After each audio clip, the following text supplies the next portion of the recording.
The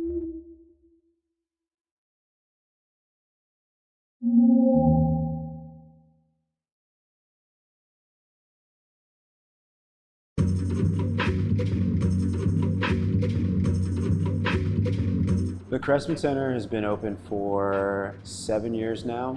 The facility itself has a gallery and all the facilities required for the glass art program at U of L. The hot shop was built entirely by students and U of L faculty, so it's the only learning environment that was actually constructed by students. Most people that work with glass are probably drawn in by the process, hot glass anymore.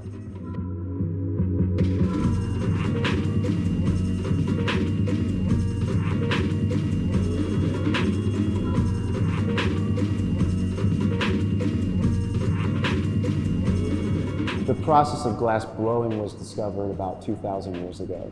And in the last 2,000 years, the basic technology for melting and making glass has changed relatively little. These days, the approach to making glass in the hot shop is usually at least referential to what some people call the Italian style of working glass, which is thin, fast, and hot.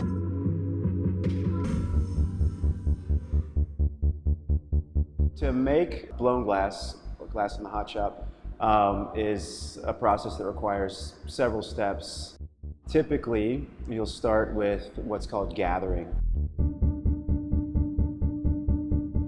Once the process of gathering is complete and the bubble has been established inside, working towards probably what's called a setup stage of glass blowing.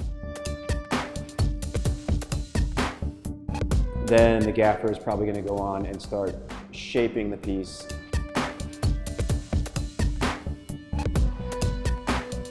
If there's an assistant, that person will make what's called a punty. So they will gather some glass on the end of a solid rod, and they'll stick that to the bottom of the piece.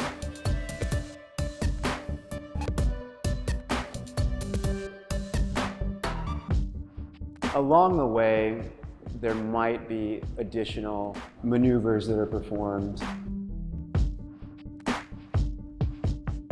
A foot might be added to the base or a handle.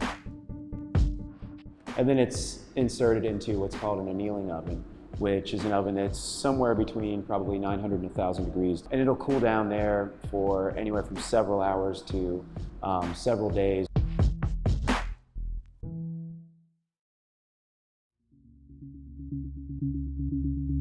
Usually blowing is a relatively immediate process, whereas casting can be a little bit more protracted of a process. You'll start with a model or a positive, which would be an object that you want to create a mold of. So you pour wax into, in this case, a polyurethane mold. From that wax that's pulled from the polyurethane mold, we can usually make a refractory mold, which is a mold that can withstand the extreme temperatures of a glass oven. So that mold would be dried out until there's absolutely no moisture in it.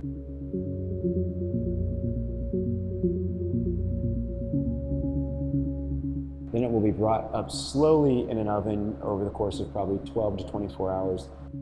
And then the glass will either melt into the mold or be poured into the mold, and then it will cool down to room temperature slowly over the course of anywhere from probably 2 or 3 days to several weeks, or some artists are making pieces that are so large that they require several months.